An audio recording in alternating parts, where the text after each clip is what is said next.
欢迎收看《家国纵横》，我是康凯。本国至今已有至少4处原住民寄宿学校的遗址发现了儿童骸骨以及无标记的坟冢。本国原住民儿童曾在寄宿学校遭遇虐待致死的传闻，至今也证据确凿。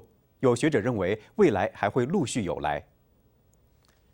本国今年9月首次有真相和解纪念日的法定假期，而联邦政府也提名了玛丽西蒙成为本国第1位原住民的总督，希望加快真相与和解的进程。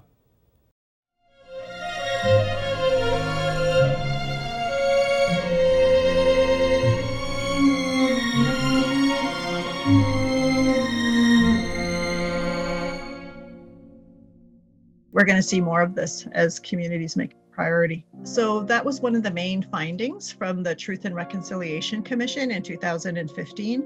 Also one of the main findings from the Murdered, Missing, and Indigenous Women and Girls released in 2019 was that these policies were genocidal, and the intention was to get rid of Indigenous peoples. This is not a distant country. This is here in Canada.And the genocide was against Indigenous people. And it is a genocide that is ongoing. 加拿大今年国庆日 Canada Day 迎来尴尬的局面。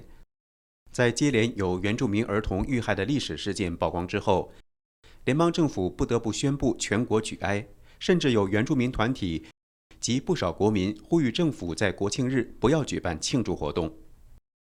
To me, Canada Day shouldn't just be a bunch of fireworks.You know, whatever kind of balloons or whatever it is that people do on Canada Day. This is a moment for people to really understand like how Canada was formed. Like it's really not that old. It's like 150 plus years. What are some of those laws that existed at that time that were very oppressive and colonial to Indigenous peoples, like the Indian Act that still exists now? 5月底，在卑诗省甘露市一所原住民寄宿学校的旧址发现215具儿童遗骸。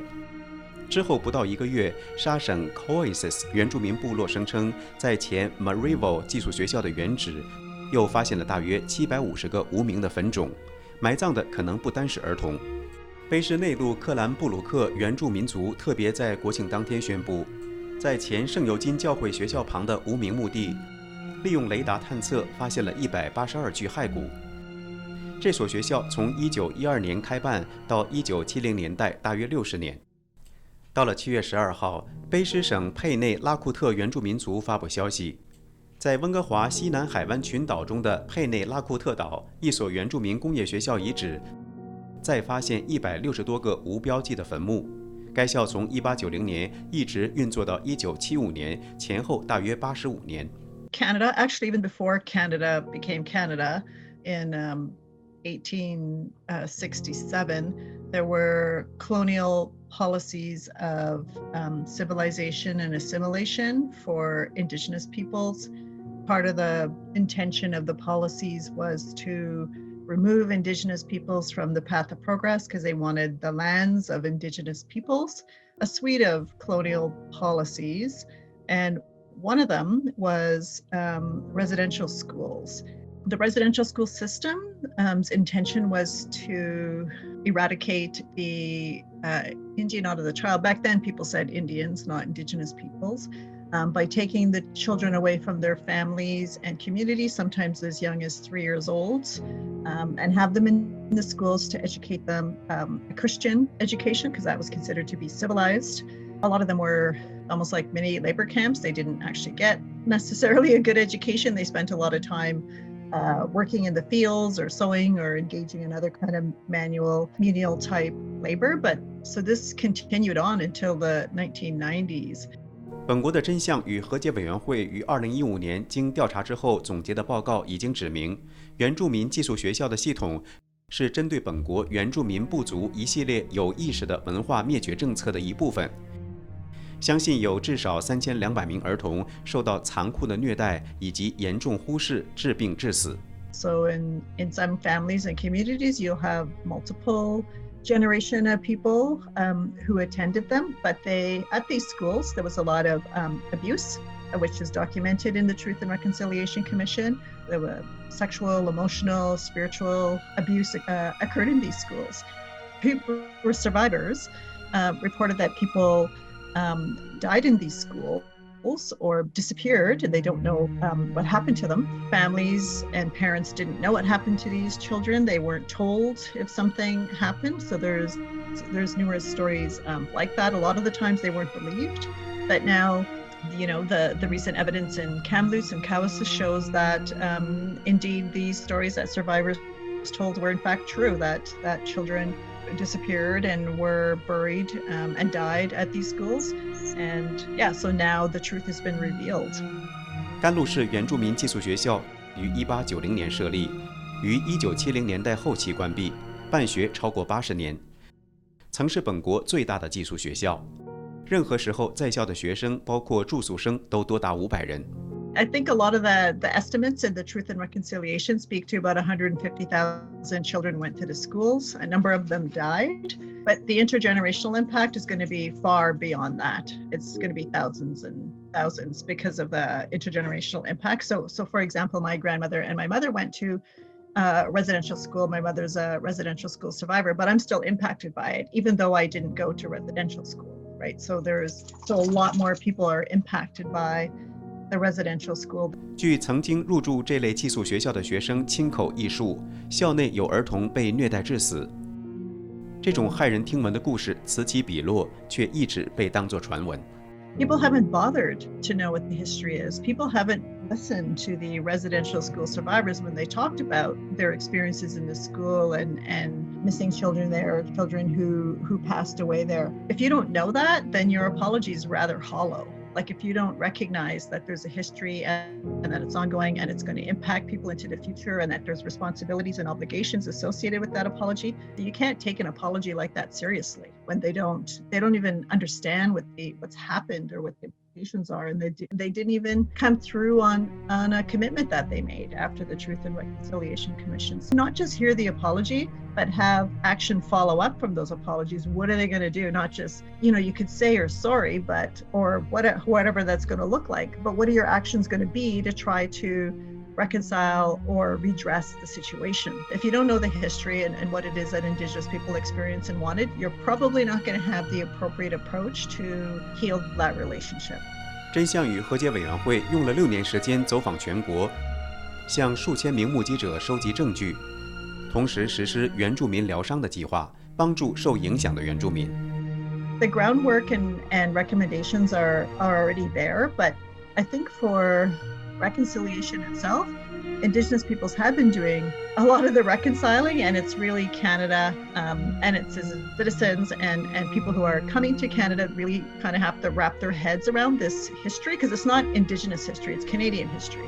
Everyone is implicated by this history and colonialism. Reconciliation does not mean anything if there is no action to accompany those words. Well wishes and prayers only go so far. If we are going to actually create positive strides forward, there needs to be that ability to continue the work, like the Residential School Survivors Society does, in a meaningful way.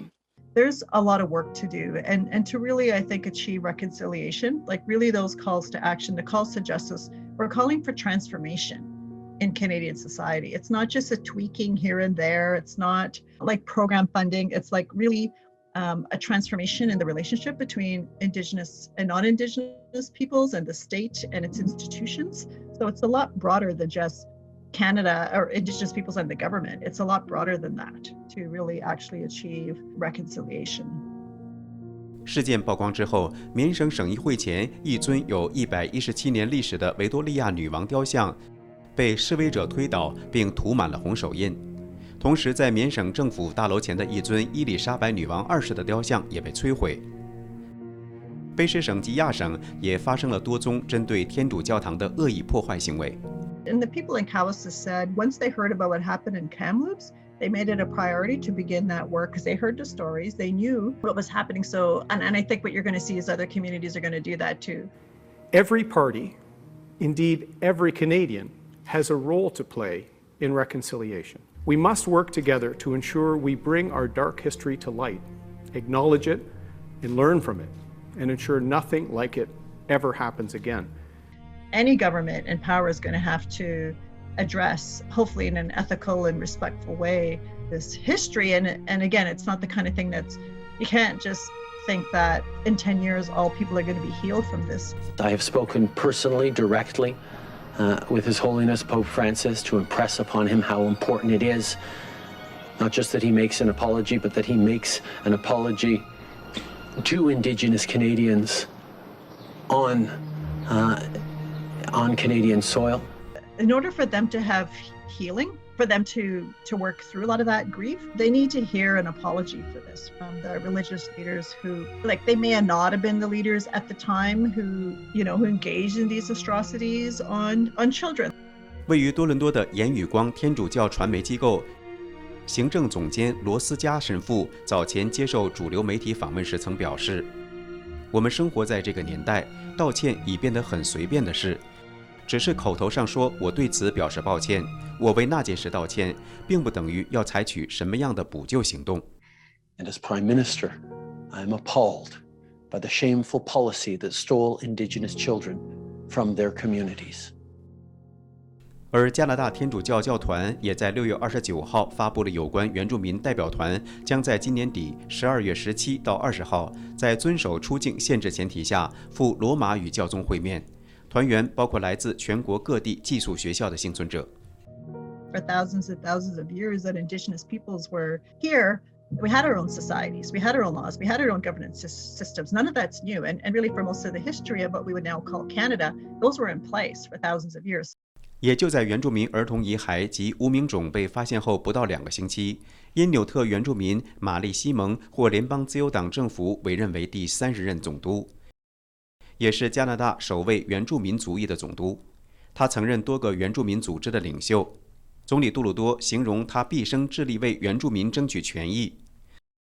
而较早前，联邦西武法案获通过，今年开始把9月30号定为法定假期真相和解纪念日。 表示真相与和解需要实际的行动，更需要加快速度，让国民反思加拿大历史上极其黑暗的一段篇章。 Wherever you are, who are the Indigenous people there? Whose lands are you on? What can you learn about them? So people sort of approached it as sort of a way to learn about where you're living and what does it mean to be a respectful citizen in Canada that respects Indigenous people.